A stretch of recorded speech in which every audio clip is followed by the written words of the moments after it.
Okay, so good evening guys at welcome back sa ating YouTube channel. So sa mga bago pa lang po sa ating channel, so please don't forget to subscribe for more videos and updates about DepEd hiring process. Okay?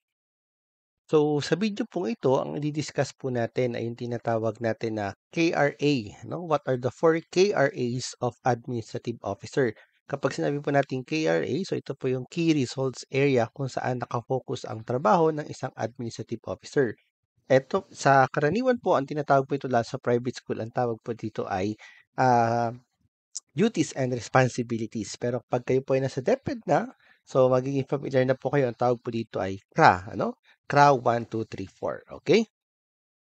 So bago ang lahat, i-shoutout muna natin si Ma'am Karing Joy Matunog, ano? So siya po yung nag-message sa atin at kaya po ginawa ko po itong video na ito para sa kanya, no? At para rin po sa ibang applicant. So si Miss Karen po ay nakapag-apply na dati, ano? So sabi niya po dito, di pa po ako hire sir. Sa July 26 pa po ang schedule for deliberation. Naka-experience po kasi ako ng deliberation sa ibang division, pero same lang po ang item which is AO2, no? Unfortunately, nasa top 4 po ako at hindi na-hire. Oh, sabi niya, top 4 na siya. Nasa DepEd na po kasi yung ibang applicants. Meaning, siguro sila po yung mga ADAS nag-apply ng AO2. Kaya meron na po silang mga documents. So, yung written exam, po kasi noon ay essay. So, tama naman, which is to make an action plan or project plan about the 4 KRA of AO2. So, ito na po yung discuss natin ngayon. Kaya po nag-prepare na ako ngayon for upcoming deliberation ngayong July 26. Baka kasi same lang po ang written examination. Yan. So, ngayon, nangihingi po siya ng files, ano? Dahil siya po ay ating subscriber. So, sabi niya po dito sa ating email, gusto ko sana sample of action project plan for Administrative Officer 2 KRAs. So, action plan, project plan for personnel administration, property custodianship, general admin support, and financial management. So, yung apat na po yun ang pag-uusapan natin dito sa ginawa nating video at lahat po ng apat na yun ay meron na po tayong available na documents, sample documents kung gusto nyo pong mag-project per CRA. Ano? So, ganun po ang ginawa ko nung ako ay Administrative Officer 2. Meron akong project per CRA.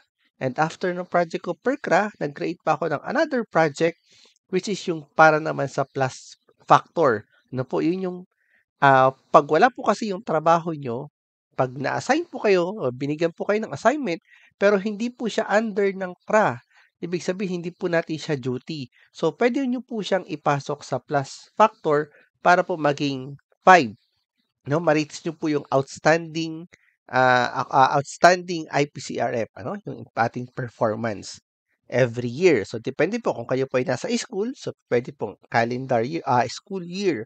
Kung kayo naman po ay nasa division office, yan, nasa supply office, so pwede naman pong fiscal year yung gawin yung IPCRF, ano? So, let's continue.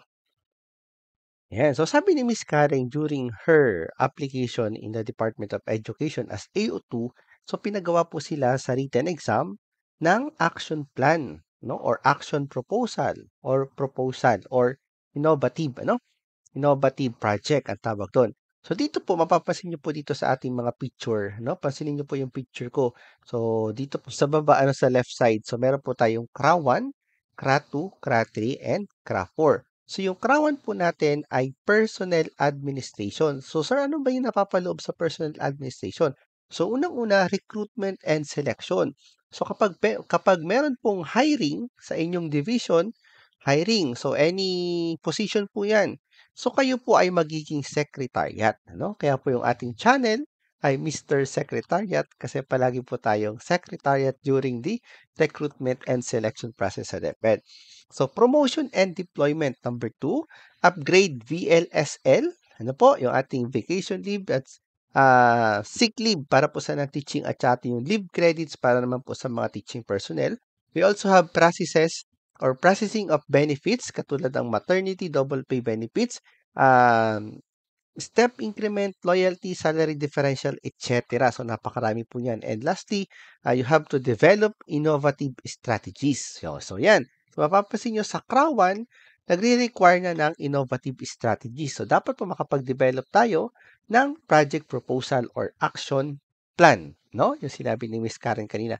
So, actually, meron na po tayong action plan. Sabi, tulad nga nabanggit ko kanina, per CRA, ginawan ko na po siya, no? At yun po ay propose and approve, implemented. Yan. So, na-implement na po siya at nagamit ko na po siya kaya po ako ay nabigyan ng award ng Outstanding Non-Teaching Personnel Level 2, no? Sa division level. Una sa school and then pangalawa sa district, pangatlo is sa division. So this time, so by August, so magkakaroon po ng regional at kasama po tayo diyan, and then after po ng regional will be national level po ang ating lalabanan. Okay? Okay, sir, ano naman ang CRA2? So, ang CRA2 po natin o ang KRA2 po natin ay property custodianship. So, ano-ano ba ang ginagawa sa property custodianship? Ano? So, spell natin custodianship. So, dapat po yan ay custodianship. So, anyway, so number 1 po ay facilitate procurement in PhilJeps and PSDBM. So, kapag po kayo ay AO, so magpo-procure po kayo, no? Bibili po kayo ng supplies and gamit ng school. Kung maliit na school po, so pupunta kayo sa PSDBM. Kung malaki naman po ang school nyo, so magbi-bidding po kayo, no? So bidding po ang gagawin natin with the help of our school heads. Yan. So number 2, issuance of supplies, materials, equipment, etc. So kayo po ang magmamanage ng supplies ng school. Kapag kailangan ng teacher, no, kapag kailangan ng school head, so kayo po ang magmamanage yun. So dapat po meron kayong inventory system. So meron po tayong project, of course, na inventory system na pwede pong i-download. Ano? So fill upan nyo lang po yung link sa baba nitong video. Ayan. So, yung number 2 po natin, keep an updated inventory. So, dapat po meron naman po yan. Lahat naman ng division ay meron pong ang kanilang SPC or ang kanilang property custodian ay meron pong binibigay ang division ng mga forms. Ano po, na kung saan doon nyo po ilalagay kung ilan na po yung available. No? So, dapat po ay kapag malapit na maubos, so dapat po magpo-procure na po kayo lalo na kapag mga ink, ano? Lalo kapag meron tayong first quarter, second, third, and fourth. So, dapat po, first quarter, nakapag-procure na kayo kasi mag-exam ang mga bata, ano? So, dapat po ay updated ang inventory. So, number 4, issuance and retrieval of modules. So, normally, kapag school year, lalo ngayon, papasok ang school year, so mag-i-issue ng mga books. So, before mag-end ang semester or before mag-end ang school year, i-retrieve nyo naman po yun. So, dapat po meron kayong updated inventory. And number 5, prepare and submit reports on time. So, normally sa Department of Education, sa school, meron po tayong tinatawag na year-end na cleansing pagdating sa property and supply. So, dapat po yung mga obsolete na hindi na ginagamit, so meron na po kayong nakaprepare na report para sa uh, removal, no? So, kung anong gagawin doon sa mga sirang item, sa sirang computer, ibibenta ba or ibabalik ba sa division? So, ganun po. So, again po, meron na po tayong ginawa na project proposal para dyan. So, kailangan nyo lang pong fill upan yung link sa baba nitong video para po ma-receive nyo yung files. Ayan. So, pagdating naman po sa CRA3 or sa KRA number 3, tinatawag nating General Admin Support. So, ito naman po yung mga ginagawa. Ano? So, wag po kayong magtataka kapag inutusan po kayo ng school head na gawin ang mga bagay na ito kasi part ito ng inyong KRA. No? So, unang-una, assist in preparation of SF7. No? Yung school form number 7, ito po yung tinatawag nating loading of teachers. So, dapat alam niyo din po yung loads ng teacher para alam niyo po kung kailan pumapasok at uuwi. Ano po ang oras ng pasok ng mga teachers. Kasi every time po, meron pong preparation ng cash allowance. Ngayon, merong cash allowance. So, dapat po, ngayon, naghihingi na ang mga division ng certification of loadings. Nakatunayan si teacher ay nagtuturo. So, dapat alam niyo po yan. Number 2, assist in preparation of SIP, AIP, APP. Ano po? Yung School Improvement Plan, Annual Implementation Plan, at saka yung ating Annual Procurement Plan. No? So, eto pong lahat ng ito ay part po ng ating trabaho as admin. No? Admin support. So, you have to support your school head in preparation of all these reports. So, kakailanganin po ito para sa 3-year plan ng inyong school. or ng inyong office. So, provide admin support to teachers. Of course, lahat po ng teachers and even non-teaching personnel, kung kayo po may ADAS, meron pa mga job orders.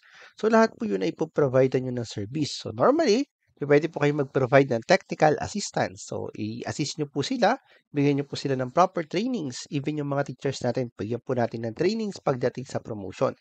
So, meron po tayong mga slides na pwede nyo pong ma-download. So, meron din po tayong project dyan kung paano ginagawa ang general admin support. So, meron tayong project na makakatulong dito sa ating CRA na to. And number 4, yan, provide admin support, of course, to school head. Kung ano po yung mga i-assign niya, gagawin po natin. So, mas maganda, alam nyo din po yung paggawa ng OPCRF. So, number 5, perform functions assigned by the school head. So, other functions na i-assign ng school head. So, ibig sabihin, tanggapin nyo po kung anong i-assign sa inyo kasi ibig sabihin, pinapagkatiwalaan kayo ng inyong school head. Huwag nyo po sabihin na, although wala siya sa ating CRA, pero still, may mga bagay kasi na school head lang ang magtitiwala sa atin. So, yan. Kaya make sure po, support po natin yung ating school head. Okay? Yan. And lastly, ang ating KRA number 4 ay is all about financial management. So, ano ba yung financial management, no? So, normally kapag sa senior high school, at even sa high school, meron po silang disbursement officer, yung pong mga uh, ADAS 3, no? ADAS 3 or ADAS 2, meron po silang disbursing officer. Pero sa atin po, normally kapag elementary, so wala po tayo. So AO po ang gagawa ng financial management. So ano naman po yung mga under nito? So assist the school head in preparation of cash disbursement register, no? So meron po tayong sample file dito sa ating drive. Pwede nyo pong i-download yung CDR, monthly CDR, authority to debit to credit account. So, pwede nyo po yung gawin or kung hindi naman po ibigay sa atin yan, so normally yan is a disbursement officer, no? ADAS 3. And, of course, we have liquidation report. So, kung kayo po nasa elementary, AO ng elementary, so meron po tayong mga feeding programs. So, yun po ay liquidate nyo, SPED, no? Yung ating mga special education, no? So, kung may mga SNED na ang tawag doon.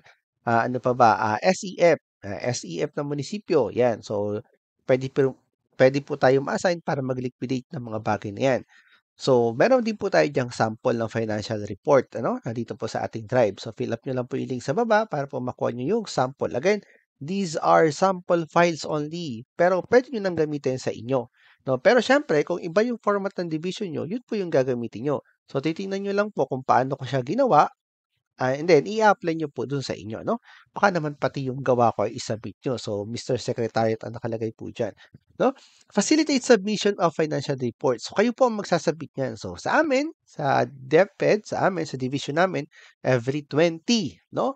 So, lahat po yan ay may deadline pagdating sa financial report. Kaya make sure masubmit nyo po siya on or before the deadline kasi napakahalaga po ng financial report, lalo ng MOOE. Kapag hindi po nyo yan na-submit next month, wala po kayong MOOE. O, no? So, nako, yari ang school nyo. Kaya dapat, as administrative officer or ADAS, dapat alam nyo po, be aware po tayo pagdating sa deadlines. So, meron po tayong action plan, research proposal na ginawa, na papasok naman po siya sa CRA number 4, which is financial management. So, kung gusto nyo po na sample files, so fill up nyo lang po yung link sa baba nitong video para po ma-receive nyo yung files. And then, pwede nyo po siyang pag-aralan, pwede nyo rin pong i-adapt. So, hindi nyo naman pwedeng i-benchmark kasi magkakalayo tayo ng division. So, adapt nyo lang po and then i-propose nyo po sa school head nyo. For sure, i-approve niya po yan. So, yan, meron na po kayo. And then, dire-diretso na po ang paggawa, narrative, impact of the contribution, and so on and so forth. No? So, thank you po dun sa nag-comment, kay Miss Karen kanina. So, yan. At least medyo hopefully nalinawan po kayo. No, meron naman isang nag-comment sa ating YouTube channel. Mapapasa niyo po 'yan sa comment section na hindi daw po trabaho ng AO ang financial management. So, diyan po kayo nagkakamali, kasi 3 years ko na 'tong ginagawa, financial management. Although hindi kayo yung talagang gagawa, no? Hindi kayong gagawa or kasi meron namang school head na mas nakakaalam nung proseso. Pero still, pagdating sa liquidation, so mag-prepare, mag-type, mag-encode, mag-xerox, and so on, mag-compile. So, trabaho po natin yan. So, make sure po alam nyo po yun. So, sa DepEd, walang nagre-reklamo. Pag nagreklamo kayo, So, puwede kayong umalis, 'no? So, yun po ang patakaran natin. Kung gusto niyo pong mareklamo, puwede pong lumipat ng ibang agency, yun lang, ano? So, hindi po puwede ang mareklamo kasi unang-una, marami pong trabaho talaga, ano? Kaya nga po tayo nag-apply kasi, um, kaya po tayo nag-apply kasi para sa trabaho, 'no? Para magkaroon ng suweldo, para mabuhay ang ating pamilya. Okay.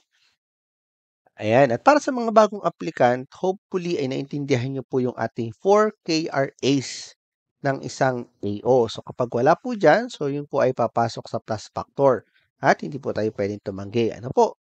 So alam niyo naman po yun kung makakasama na or hindi. Pero still, hopefully naintindihan niyo po ito para po pagdating niyo sa DepEd at kayo po ay naging administrative officer, so ready na po kayo lahat. O, anong ipapagawa niyo, ma'am? Kayang-kaya ko 'yan kasi meron ako dito sample files. Ayan, so at least ready po kayo.